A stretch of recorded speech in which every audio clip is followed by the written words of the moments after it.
Psychological horror will always be towards the top of my list of the most terrifying stories out there.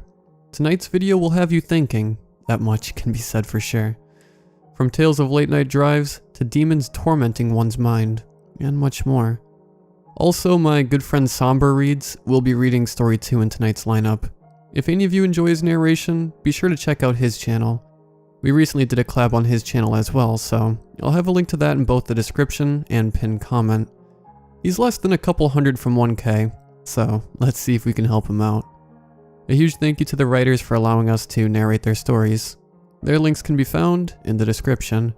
Remember, you can send in your own story to rylhstories@gmail.com. Please remember to drop a like if you enjoy, as it helps out the channel in a very real way. Subscribing if you're new is also very much appreciated. Enjoy the video, and as always, I hope you all have a great night.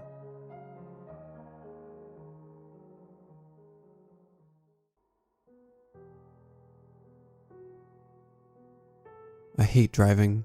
The only reason why I bought a car was in order to get to places more conveniently, without having to wait for buses. If you ask me what car I drive, I can't tell you more than what color it is. I had just left my parents' home, and I had a 2-hour-long car drive ahead of me. It was dark already and the highway was surprisingly crowded at the pay toll. So I checked my GPS for another route. It led me to an old road that I never took before, and looked like I could cut 20 minutes. So I decided to take it.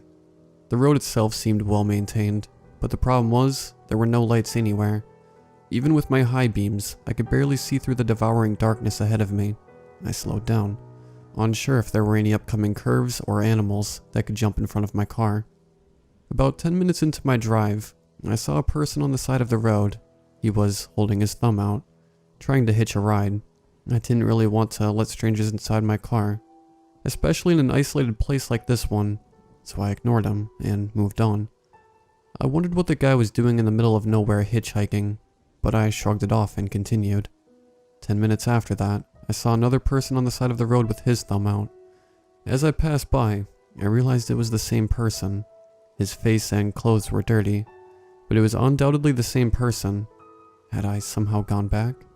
I'd been driving forward this whole time, and there were no turns or curves anywhere. I checked my GPS, and I seemed to be on the right track, 74 kilometers remaining. Suspicious, but convinced there was a logical explanation, I continued. 10 minutes later, there he was again. Same person, and yet different. His forehead was bloody, and his clothes ripped in places. I looked at him holding his thumb out and sped my car up. At this point, I started to panic a little. I turned on my GPS again, and it showed I still had 90 kilometers ahead until the next turn. What the hell? Another person on the road, the same person again, bloodier than last time, arm which he held out visibly fractured, with its bones sticking out. I looked away from him and continued driving. I looked at the GPS and it showed that I had 105 kilometers in front of me. What's going on here? I inhaled and exhaled deeply, telling myself there should be a gas station or something nearby. The road can't stretch on forever, right? 10 minutes had passed since running into the person on the road, and there he was again. He was bloody all over, and his clothes were ripped in various places. He had a huge scar on his forehead, and blood was running down his face. I ignored him once more, feeling his gaze on the back of my head as I passed by. I looked at the GPS. 187 kilometers until I reached my destination. I turned on the radio to have something to keep me company from the deafening silence, and I found a talk show. It put my mind at ease a little bit, made me feel like I was not completely alone. The person on the radio talked about the news, and I tried to listen to him, focusing on the road and hoping against hope I would not run into that guy again. Now if we move on to the sports news, our boys scored an amazing... Voice stopped for a brief moment, which made me think the radio cut out, but then it continued. Don't look behind. I stared at the road, but squinted my eyes, trying to figure if I had just imagined that. Do not look behind. Whatever you do, don't look behind. My blood froze, and I suddenly got a very strong urge to look in the rearview mirror. I resisted for a few seconds, and then fell into the trap and looked. The person who was hitchhiking was on my back seat, bloodier than ever, staring at me. I screamed and swerved off the road, falling into a ditch that stopped my car completely, forcing me to slam my head on the steering wheel. It took me a moment to regain my senses, and when I did, I jerked my head toward the back seat. It was empty. I dragged myself out of my car, assessing the damage. There was no way I could get it out of the ditch. I looked around, having a sudden feeling of unease, and then pulled out my cell phone to call for help, but no matter what number I called, the line was dead. So I did the only thing I could think of. I went back to the road on foot and started walking. A few minutes into my hike, and I saw headlights coming from behind me. I put my thumb out to hitch a ride, but the car just drove past me. I continued walking, and sometime later, another set of headlights appeared in the distance. I raised my thumb again, but the car didn't slow. As it drove past me, a shocking realization hit me like a ton of bricks. It was the same car from before. It's been an hour, and the same car keeps passing by.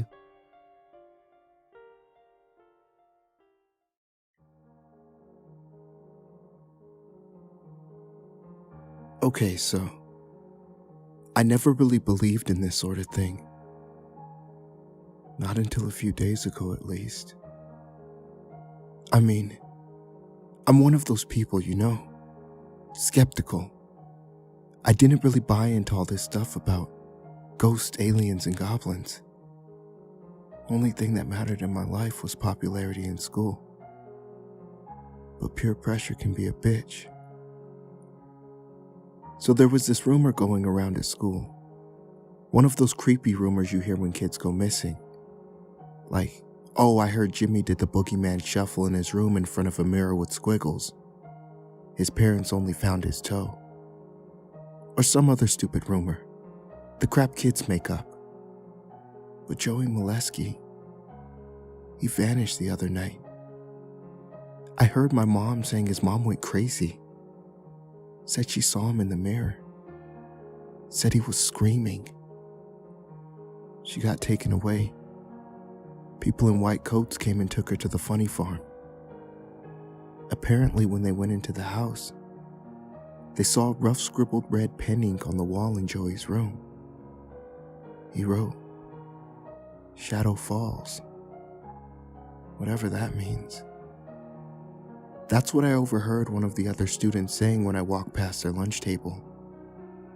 I didn't take much notice of it at first, but after 2 weeks, another kid went missing. Same sort of weird situation. It's all the kids would talk about. We live in a pretty small town, so word gets around fast. Parents started to get worried. There were curfews and lock-ins put in place. After 7, it became a ghost town. But it only got weirder. The following week, 2 kids and 3 adults went missing. The trees by the woods outside of town were up in flames. People in town thought it was just some teenagers messing around. But when they got down there, well, they found Joey. What was left of him, at least. His body was burnt to a crisp. It wasn't natural either. Heard he burned up from the inside. With all this happening, I started to get nervous. Decided maybe it was time I started paying more attention to other things. I started texting other kids who heard all the gossip. Turns out, Shadow Falls was a Facebook page. Apparently it had something to do with this spiritual tablet that had been found and translated over in 2 caves. One in Egypt hidden away. They found it 20 miles from Giza, across the Nile. And the other was found deep in the South American rainforest, in the part of a jungle only discovered recently. They say that the tablets are one piece, but that there's still a piece missing, broken into 3 parts. Well, on the Facebook page it has this ritual, and it has most of the words for the ritual, just not all of them. They say this is what the tablets translated to. Some sort of curse locked away for years. So the rumor is, Joey liked these sort of spooky ancient things, thought they were funny, The others are saying how in Joey's room, they found the details for the ritual written down. He and some friends performed it. 4 of them, out in the woods. I'm guessing they thought it was funny. The ritual asked for the blood of a harmless animal, a blood sacrifice from whoever activated the ritual. Apparently it only needed to be a small amount, and an innocent soul. I got uncomfortable reading it. I thought it was best to get some sleep. Besides, I didn't really believe in all of this. Not really. Did I? I woke up the next morning and heard my mom talking to someone on the phone. Don't worry, I'm sure he'll turn up. Another one missing. I started to get an unpleasant pit in my stomach. What's going on? The curiosity won. I opened Facebook and looked at the page again. The darkness begins. The darkness consumes. The darkness lives. And the shadow falls. That was the inscription at the beginning. I don't know why, but it sent chills down my spine. So the instructions said to set out a circle of flame, 5 candles, and the ritual words were written down here. The shadow of sun, the shadow of moon. Once the shadow's begun, it will be your doom. Shadow by night, shadow by day, shadow consuming the souls of its prey. With these final words, it soon shall be free. The candles are out, so dead you will be. It's just a stupid rhyme, I told myself. It didn't even sound that scary. So why was it making me nervous? So after that, I closed the page and abandoned it. I didn't need to know anymore. As the weeks went by, the disappearances stopped. But then it was on the news. They found the 3rd tablet in the ocean. After that, the kids at school started to bring it back up again. I didn't pay much attention. I just wanted to forget it. But then there was a shadow-themed party.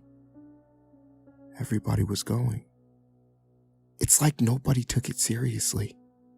They were going to talk about the final tablet. Everybody wanted to know if I was going.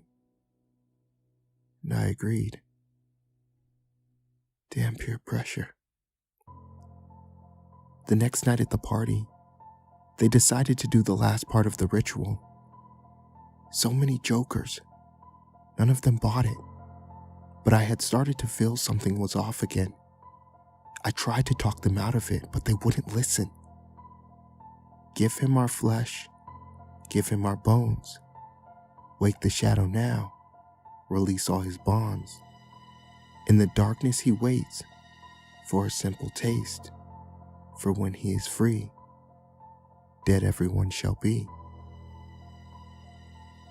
The silence was painful until the idiot started laughing. The big jock was the first to go. Darkness swelled in the room, pulsating. The walls alive with the black frenzy of shadow. A tall figure with large black claws outlined in silver and huge pointed teeth. He took the jock out first, one long clawed finger and his head cut clean off. He swallowed it whole before it even reached the ground. It was horrifying to see. The blood poured onto the floor as he dropped to his knees and landed on the floor. Everybody screamed and freaked out. The darkness was everywhere, but the figure was nowhere to be seen. I caught a glimpse of a window. "Quick, everyone follow me!" I yelled as I ran for the window, straight ahead. I was on the 2nd floor, but at this point that didn't matter. The figure appeared in front of me, arms wide and ready to grab me. I surprised myself when I didn't stop. I ran and dived under it. It went for me with its claws but just missed. I got behind it and jumped straight through the window. The last thing I remember, I caught a view of the window as the darkness closed up the room. The others were screaming and being torn to shreds. As I was falling to the ground outside, I twisted my ankle as I landed and rolled. I ran though, and I didn't stop until I couldn't run anymore. I fell into my garden and passed out. When I woke up, I was in a hospital bed. I heard about the incident at the house party, but they said the house was wrecked and people were missing. No deaths, not even any signs of injuries. After that, I didn't hear anymore. It went quiet again. After all, people go missing all the time. I carried on with my life. After all, who would believe me if I told them? But I keep the lights on now. All of them, even when I'm sleeping. If I can sleep. I can't stop thinking though. I seem to get away so easily. Feels like it wanted me to escape. If you're reading this, keep your lights on.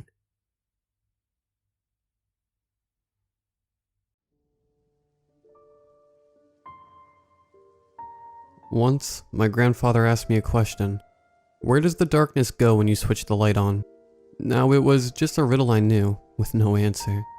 But it was something that would come back to me night after night because, as a child, I was terrified of the dark. I don't know whether my fear of the dark caused the experience I'm about to relate. Perhaps it did. But what happened to me when I was around 7 years old was so terrifying that even though I don't think it was objectively real, it has stayed with me my whole life. As a child, it'd always take a long time to fall asleep. This was partly because of the thing I was scared of. Every night would be the same. After the lights went out, they would begin. I would lay awake, under the bedcloths, waiting for them to start. For a while, everything would seem normal. Traffic went past. Maybe a plane would drone by. But slowly, the silence of the night would settle like snow. The night came rolling in, a black fog seeping through windows and pooling on the floor. It gathered in corners like the cobwebs of cave spiders, drifted out of the wardrobes and from under the beds. It filled the room. Maybe tonight would be different. Perhaps I could begin to relax and accept the soothing invitations of sleep. Then, suddenly I would hear them. The night noises. A little thing, a gentle tap, so quiet it was impossible to say whether it was nearby or far off in the world outside my window. But I knew it wasn't. It was the thing that made the night noises. It was coming. I tried to breathe as quietly as I was able. The blankets were gathered around and underneath me, so I could lie upon them, forming a totally enclosed cocoon. There was the snap creak of a floorboard somewhere in the dark. That was its horrible footstep on my bedroom floor. I was too scared to think now, but during the day, I wondered about what that thing was. Why did it come only in the dark? What was it about nighttime that allowed it entry to my room? There was nothing different, I reasoned. The room didn't change with the lights off. Being in the dark was the same as closing your eyes, surely. But this argument didn't convince me. Common sense didn't apply here. Darkness did make a difference, at least. It did in the skewed, unreal reality where the thing lived. This was when my grandfather's riddle came to mind. Whatever nameless other world the dark went to, that was where the thing lived.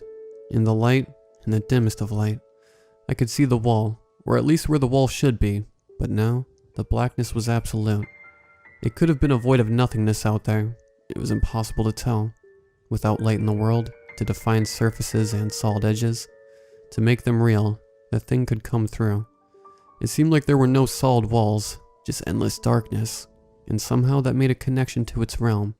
The darkness in the room joined up with the thing's dark void, like a droplet of water connecting to a larger puddle. So, through the oceans of night it came swimming, from that world to ours. A nightmare made strange flesh. The noise was right at the end of my bed. That meant that I must never, ever look, for the thing would now be visible against the bedroom window. I had never seen the thing that made the night noises. I didn't want to, but I knew what it looked like, all the same. If I were to glance over now, it would be there, silhouetted against the dim orange glow of the streetlights upon the curtains, its hunched form quivering, 2 eyes, lambent orbs of yellow light, with bullet-hole pupils full of hunger and hate. This one particular night seemed worse than ever before. My heart was pounding, my body so tense it hurt. Now there was the faintest of sounds, a whisper, like the noise a sea mist might make, rolling in. It was sliding somehow, all grotesquely balletic, down the side of my bed. Could I feel that movement too? Was there the strangest change of pressure as it oozed along toward the bedhead? What was it waiting for? At any moment it could snatch the bedcloths off me, like a napkin from a plate, and leer into my staring eyes. It wanted me to sweat in my bedsheet prison. I could imagine dreadful organs of taste and scent coiling in the air above me, drinking in my fear. The whole bed began to feel as if it was spinning, like the feeling you get when you step off a roller coaster. Something like a ringing sound, so deep it could not be heard but felt, went through my whole body, and after that, nothing. Although I was not conscious, I knew later that a long time had passed. When I awoke, it was like rising up out of deep water. I looked about, not sure what I was seeing. Around me there was literally blackness. I instinctively knew, although my young mind could not fully comprehend it, that I was sensing this not with my eyes, but with my entire being. This was not just absence of light, but an absence of anything at all.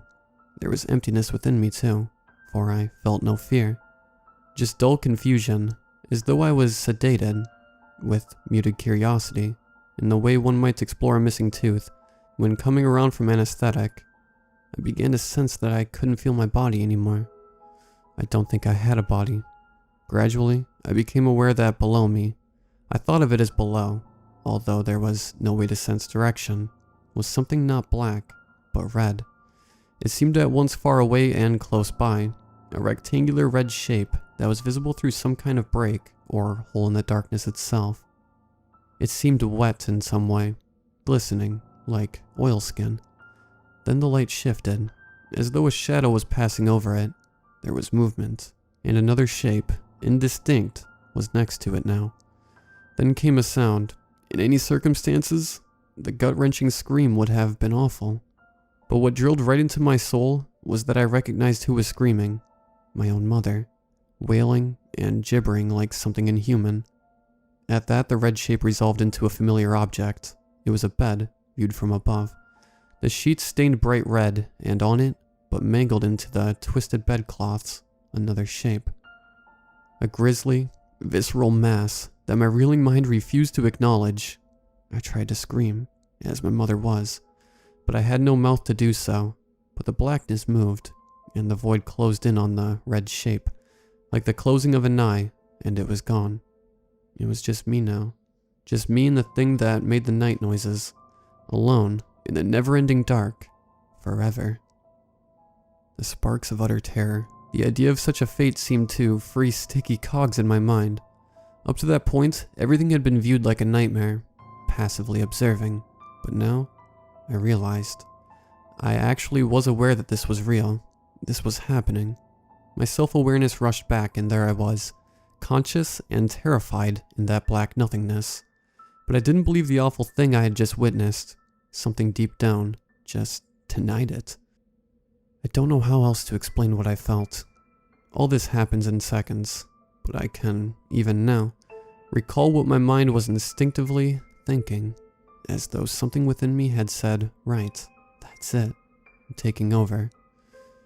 There was just me in the void, or I was the void, or there was no me apart from this fizzing, angry, suddenly ultra-lucid voice dictating what I should do. I knew, with cold certainty, that the thing was coming. The thing had brought me here, pulled me through into its nowhere world. In later years, I've wondered what the thing was going to do to me. I've theorized that because I seemed to be diminishing, losing my very self, then the thing, being a creature of nothing, was absorbing me somehow. But that's just speculation. Somehow I, or my inner voice, had an idea. A method of escape. Down there, where the scarlet horror had been, was what was going to happen. Would happen if I stayed here. So if that was some kind of potential reality or future, I needed to get away from it, but I couldn't simply move away if there was nothing to move in or with. Instead, I concentrated on the direction that I had designated as being above. I focused, willing the void around me, because I was the void around me, to rise, to lift me out of this nightmare. This time, it happened instantly, almost with a pop. The second I realized I had eyes again, that I could feel, they opened. They opened onto my bedroom, utterly dull and solid and wonderful. An orange cotton bed spread with tufts on it in the front of my vision. The curtains were still drawn, with gray early morning light showing through the sides. The only evidence of anything having happened at all was the sound of my heart thundering so fast and loud it was almost a whir. For a long while, I just lay there, looking at the undeniable reality of the familiar, sensing my own weight on the bed, the sheets on my skin, and the little prickles and twitches of my body. That was over 40 years ago, but as you can see, it's burned into my memory. I've never experienced anything like that again, and pray I never do. Barely a night goes by that I don't at least idly recall the mental image of the thing that made the night noises, or defiantly snap my eyes open, if I have the slightest fear of doing so in case it's there. It never is there, of course. But as I grow older, I do have a creeping fear. When the day comes, 40 years closer than it was then, when the whole reality that I can see and hear and touch is finally and unescapably taken away, what will I experience? Was I given a glimpse of something that will happen eventually? Happen to us all? More importantly, will that instinctive, fizzing inner voice be of help when it comes again?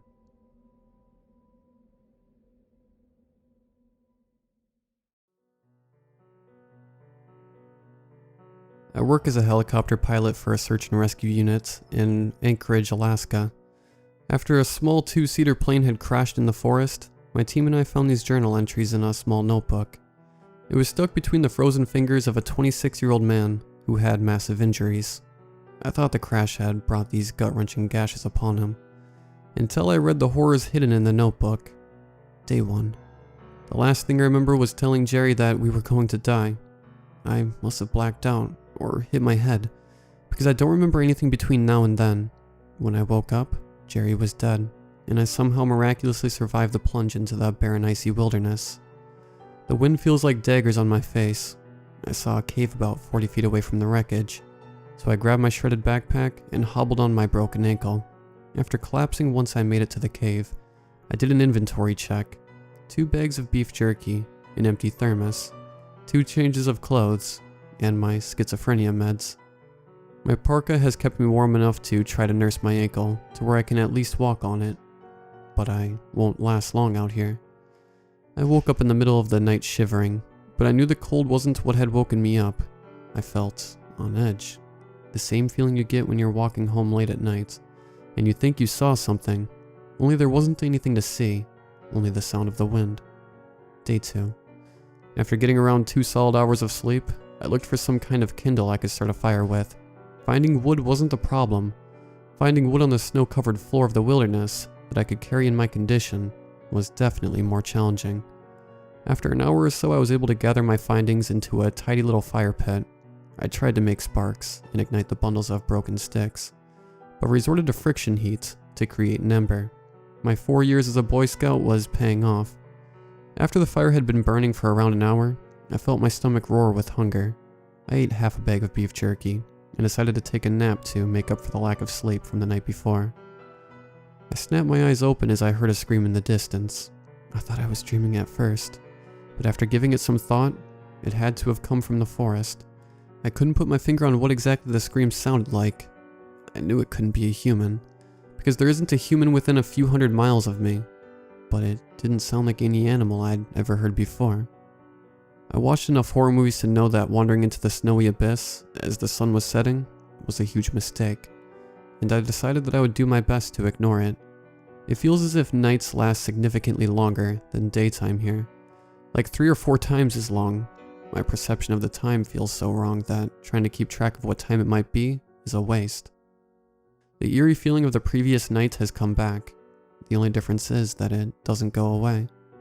I started to drift off when I heard the snow crunching outside of the cave. I limped over to see if someone had noticed the wreckage and was looking for survivors. That's when I saw it. A creature that made me nauseous when I laid eyes on it. Its legs looked like long broomsticks. Its hair went down to its waist. Its arms were about the size of a human's, but its fingers were triple the size of what I would consider normal looking. I didn't see the face of the abomination that was standing before me, and I was grateful. I slowly backed away and went back into the hollow cave. I stayed up all night, sharpening a branch with a rock in case the thing wandered into the cave. Luckily, I didn't need to use it. Day 4. I've eaten all of my jerky and used most of the pages in the notebook for my mini fire pit. Writing down my experience in this terrible place is the only thing keeping me at ease. I slept through all of the 3rd day and thought most of the 3rd night. I was glad I didn't have another encounter with the figure I had seen the day before. I did wake up with a small cut on the side of my head near my temple, and I don't remember how it got there. I figured it was an injury from the crash that I didn't notice. I've been looking for signs of wildlife, and there's nothing other than the being I saw 2 nights ago. No tracks, no scat, no sounds, nothing. It is unnaturally empty and quiet here. Last night I woke up with the same godforsaken feeling, only I heard the footsteps walking toward me. I turned my head and there it was, coming for me. I couldn't move. I couldn't blink. I couldn't even breathe. It had me paralyzed somehow. What the hell is this thing? I saw its face. Both eyes were pure gray, almost as if it had heavy cataracts. One small hole was in place of its nose, and its neck was curved at an almost 90-degree angle. Its skin looked as if it was pruned and had a yellow and green tint to it, almost like a scab after you have an open wound in the pool for a while. Its mouth was very small and was placed at the top of the chin. Its long black hair covered most of its nude body, but left its face open. It stood at the cave entrance and looked at me with dead, hazy eyes.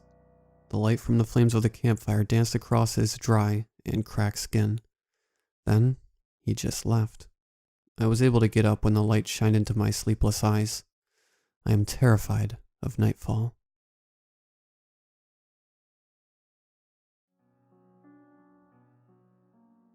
It all began with a murder-suicide. At the time, I wasn't home. If I had been at home, I'm sure that I would have been with my parents now, but I live on my own, and only know what happened from the police that were in my family's home. Walls that were once covered with childhood drawings and family pictures were now stained with the blood of my once loving parents. The forensic team occupied the kitchen, where the heinous crime took place. I watched as my parents were wheeled out in black body bags, leaving the home they built together. Police filtered through the house, trying to find any evidence of the motive. All I could do was just mentally shut down. Both my parents were gone now, and I didn't have the safety blanket of a brother or a sister to comfort me. I was an only child, so I was now even more alone. My sole comfort comes from the music I play to keep me going, but after encountering such a tragedy, my only companion in this crazy world of ours won't even help me. With the house now being foreclosed, I was forced into an apartment paid for by the state. Everything I had ever owned, now sitting in boxes in a medium-sized apartment, while I try to find order in my life. Music echoes in my head while I begin to put the apartment together. I know soon I'll have to go to the funeral, so I'll need a black suit. Thankfully, I have a friend who works in a clothing store and can get me a discount. She already is aware of the situation, and I go in for a fitting. After about an hour of finding the right suit, I pay for it and head back home. That night, I decide to look over the police report of the incident. What had happened according to the report is quite intense. My father was in the living room, watching something on TV. He then left his chair, revolver in hand. He walks into the kitchen, where my mother was making dinner for when I returned from work. She had turned her head to see my father, and saw only the end of a loaded gun. She didn't get to say a word before my dad pulled the trigger. The bullet went right through her right eye, and into the wall behind her head.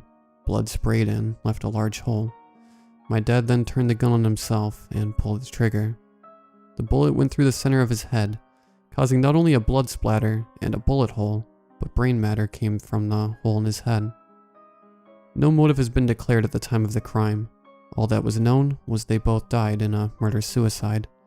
And from my personal experience, they never fought or anything. Their marriage was perfectly fine, no fighting, so why did he kill her and then himself? That question bounces around my head as I try to sleep. A week passes, and as the day of the funeral, I get out of bed, still trying to get over what had happened.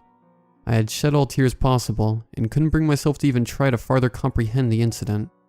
I take a shower, shave, and drive to the graveyard. The entire drive over, all I can think about is how my dad would just snap and kill her. The actual funeral is just as depressing as I imagined. My extended family showed up to say a few words through tear-filled eyes, and then silently sit down as another speaks. Finally, we get to me, and I try to say what's on my mind. Nothing comes out, and I sit back down. The rest of the service goes on, and everyone asks if I'll be okay. I moved out a few years ago, so I'm fine on the living situation, but dealing with the fact that both my parents are gone will never leave me. My family says some parting words, and they all depart. After everyone leaves, I go back to my apartment and just sit in silence. The light from my TV provides the only brightness in my darkened room. I decide to just sleep off the day, and pray work will be better. The next morning I call my boss and say I'm not feeling well. "Charlie, take all the time you need. I heard what happened. Don't worry, we'll be fine without you. Just come back when you feel better." My boss has never been this kind, but I just go with it. I get another call from our lawyer regarding my parents' will. I say that I will meet her in an hour and go into the shower. After a quick wash, I blow dry my hair and check how far her office is from me. Since it's only 2 blocks away, I decided to walk over. After my arrival, I'm greeted by our lawyer Anna. She's only 2 years older than me and far more successful. But I never let that get to me. We go to her office and look over the distribution of my parents' belongings. The house will be up for auction for a month. If no one buys it, the house will be torn down, and with the junk my parents collected, I inherit everything and decide the fate. Great, more junk to sort through, I joke to myself. Anna and I finish up our meeting, and I walk back to my apartment. Instead of bringing everything to my flat, I decide to go through it there. I have a month before it's sold or gone, so I've got time. I make the drive to our old house, and try not to be reminded of the horrific tragedy that occurred not too long ago. Thankfully, the scene has been cleaned up, so I don't have to deal with that. I start going from room to room, seeing what can be donated or kept. After making my way through nearly every room, I have a big donate pile and a small amount of items to keep. Some old movies from our collection, books, and family photo albums. The last room left is my dad's private room. As a kid, I wasn't allowed in. Finally, I break the seal and go in. The room contains a single chair, an old TV with a built-in VCR, and a closet. I open the closet to find a series of boxes, and in those boxes are homemade videotapes. No label on the head, but there was one on the spine. In Sharpie, the words "Hollow Hours," followed by a number. Quizzical and perplexed by this, I take the 5 boxes of tapes and the TV from my apartment. I pack up everything in my car and drop off the giveaway pile to the Goodwill. I passed on the way back to my flat. After dropping the giveaway items off, I head back home to begin my makeshift investigation of the remaining boxes from my dad's room. I park and bring up the boxes and the TV to my apartment. After hooking up the TV in my room, I open the other boxes, more tapes with the "Hollow Hours" label. Eventually, I realize that there are 100 tapes of this program. At this point, I just assume it's some old show. Wanting to write down my findings, I open my phone and make a note called "Hollow Hours Investigation." Wanting to see what the hell this is, I begin by looking online. Surely someone else on the internet might know what this is. After a few hours of searching, no one knows what I'm talking about. Desperate for answers, I leave a few posts on various old media message boards in hopes that would yield some results. Wanting to get into the tapes, I leave the internet and put in the first tape. The tape begins with a message saying it's the end of the broadcast day. So this is some, off-air program. Interesting. I make a note on my phone of this discovery and continue the tape. The screen cuts black, and a title card reading, "Welcome to the Hollow Hours," comes on screen. The tape goes on to show some grisly images, deaths from throughout history, and security camera footage of people dying. Various means of death are presented on this video, with one really sticking with me.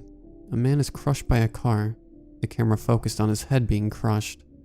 I pause the video and run to throw up. I'm a lifelong fan of horror films, but it's more disturbing knowing it's a real person dying. No makeup or special effects. The video goes on to show more gruesome deaths, and I make notes of my findings.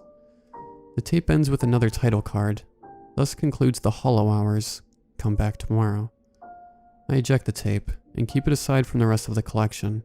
The rest of the day, my mind is filled with questions on what this program was for, and what the endgame is for it. That night, I try to sleep after seeing hours of horrific images. After struggling, I just choose to stay up and try to find out anything more about this show. Was it some local access program that's lost to time? That seems plausible. So I looked up my old town's television station, known as Greenbell TV. No program named The Hollow Hours. Shows up on the site, not even anything that matches a description of the show. Damn it. I mumble and pace my apartment. Am I missing something? Was this program picked up at a garage sale years ago from another part of town? After doing research on when recordable videos first started, I narrowed my search window. From my digging, I placed the start of the timeline at the early 1990s. Judging from the footage found on the first tape, it seemed to be taken before my timeline is set up, but it could have been found footage from a snuff film. My curiosity gets to me, and I go back to my room to watch another tape. Well, I think I should go in order, I say, and get the second tape. I put the tape into the VCR and I'm greeted with the same message as before. Much like the first tape, horrific images and graphic deaths are displayed on my screen. Somewhere a family's being tortured by burglars, recording the whole event. The video starts shortly before the burglar enters, and it shows the address of the house. I pause the tape and write down this new piece of evidence. After writing that down, the tape goes on, and more grisly images are burned into my head. The tape goes on, and my gaze won't leave the screen.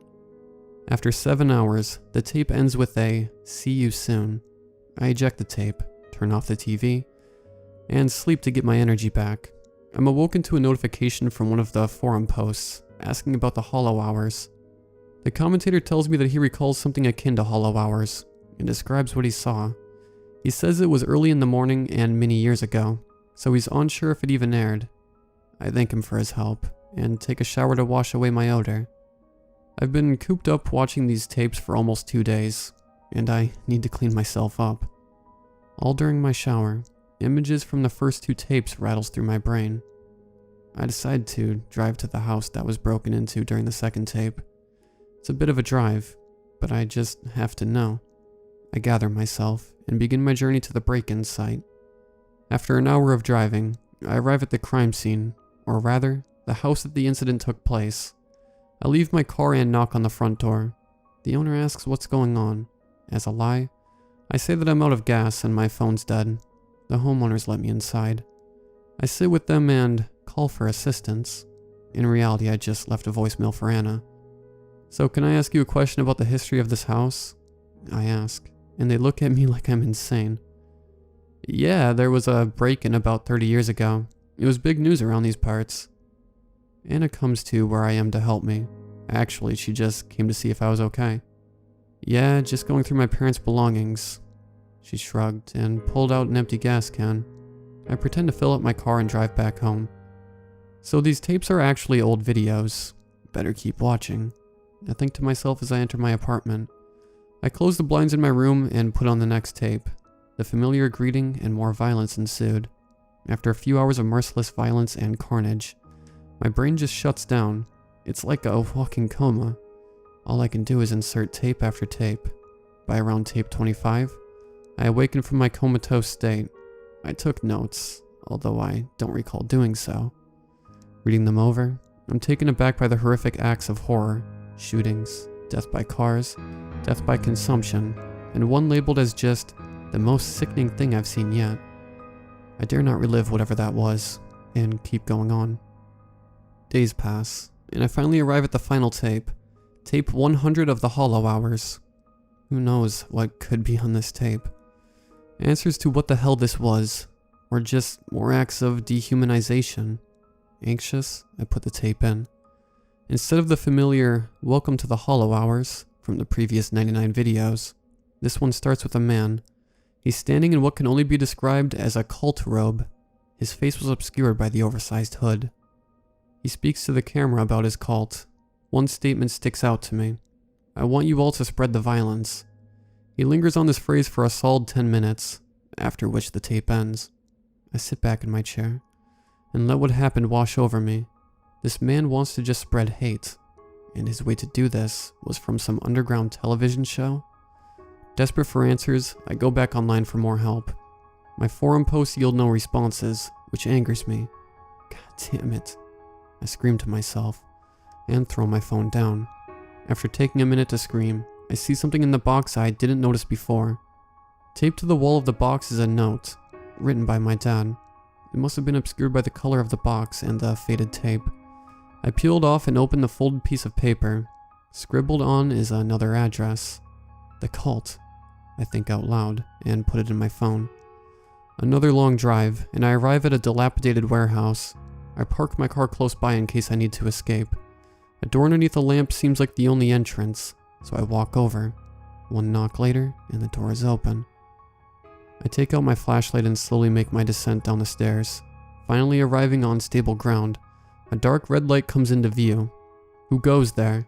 a voice calls out, the red light following close behind. "Sir, I wish to know more about the hollow hours." I respond, in hopes I can continue my investigation. The red light gets closer and closer, held by a hooded figure. "You wish to know more?" the voice asks, and I nod in response. The next thing I know, I can't see, and I'm being taken farther into the warehouse. The object obscuring my vision is removed, and I'm sat in the middle of a circle. Everyone is covered in a hood similar to the man I encountered earlier.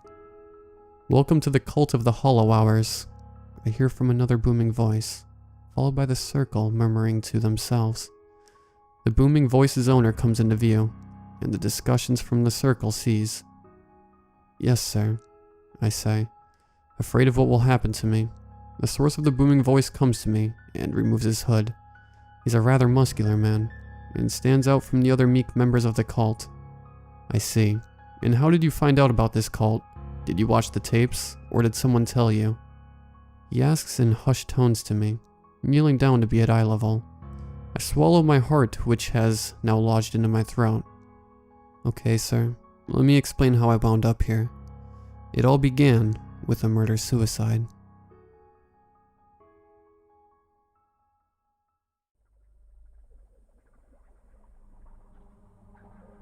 Before June 28, 2019, I was an avid urban explorer. I would always look down back roads for abandoned houses and soon-to-be torn-down barns. I'm also a photographer by trade, so naturally, I brought my camera along with me to capture the experience. So when my grandfather invited me up to his summer lake home in the White Mountains, I was gleeful. Not because of the mountain scenery, or the private lake with multiple jet skis. No. I was giddy at the thought of being able to explore one of the most sought-after abandoned destinations, Surf Coaster. Surf Coaster was a massive abandoned water park about 2 miles from Weirs Beach. The park covered about 10 square miles, and was rumored to be the urban explorer's paradise. I arrived at the nearest public parking lot, at Cumberland Farms, at around 6:40 p.m. I used my phone to see a topographical satellite view of the large abandoned parking lot of the water park. I was led down a few side streets and back roads until I saw the sign. Hidden among vines and bushes was a blue sign with yellow-tinted bulb lights surrounding it that said Surf Coaster. Next to it was a rusted and rather puny 2-foot-high gate with a faded "No Trespassing" sign. I'll pretend I didn't see that. Stepping over the obstacle, I was presented with a parking lot with a few scattered 80s-looking hatchbacks and sedans. They were rusted with their windows smashed in, and graffiti plastered all over them. The parking lot stretched about 70 feet in front of me, and then stopped to another fence. To my right, there was a wooden fence, and to my left, down a step hill, was an urban explorer's dream. Water slides covered with ivy and moss, pools filled with deflated inflatable toys, and sunning chairs with towels still on them. As I started down the embankment, I stopped at what must have been the ticketing booth. Inside the ajar door was a small room consisting of a chair with a comb on it, an open cash drawer underneath the counter, and a roll of tickets behind the chair. As I stepped inside, I noticed something in the open cash drawer. It was money. Water damage money. I gently picked up a 50 and held it up to the golden hour sunlight to see the blue security strip running down the bill. It was real. Why in the world would the company leave money at their closed park? I thought to myself.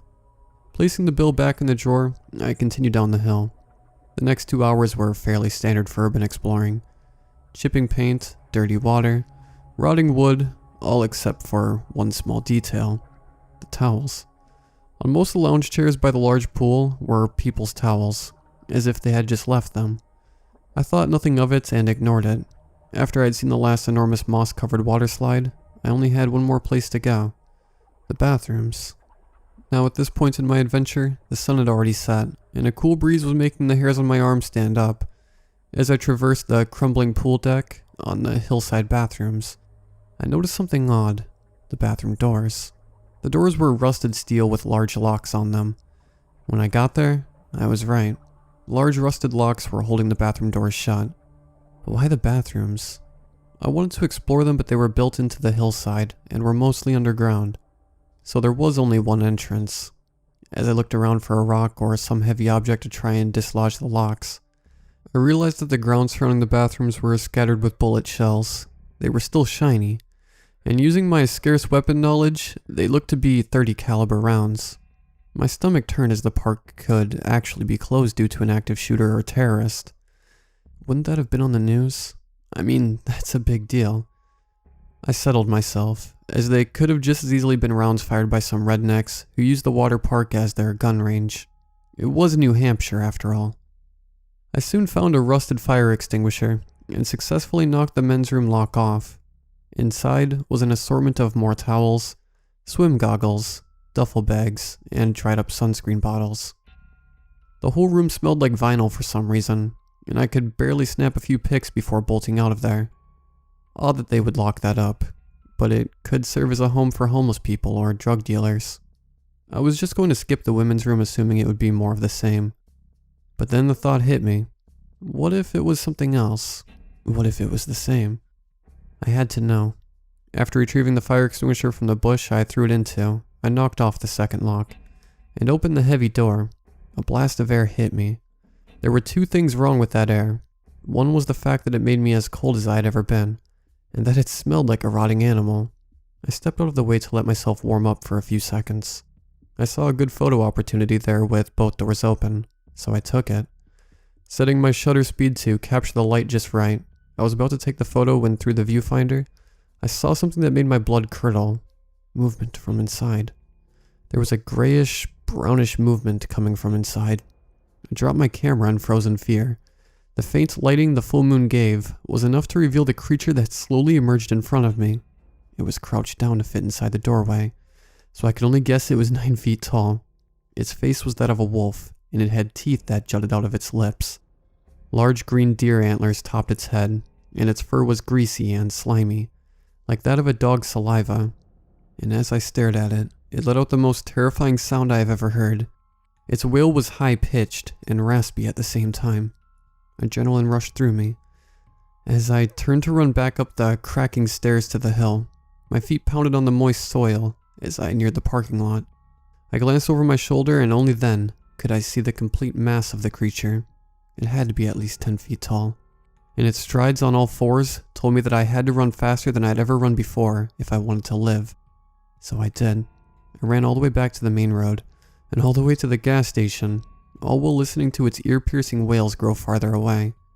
I practically dived in my car and nearly stalled it trying to peel out. I drove the 2-hour journey back to Lincoln, with my foot to the floor most of the way. Even though I'm back in civilization, I still don't feel safe, and I regret going there.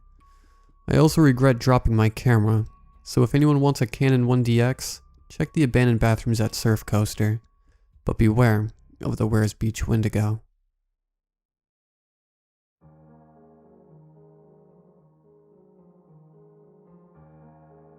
Don't enter my house.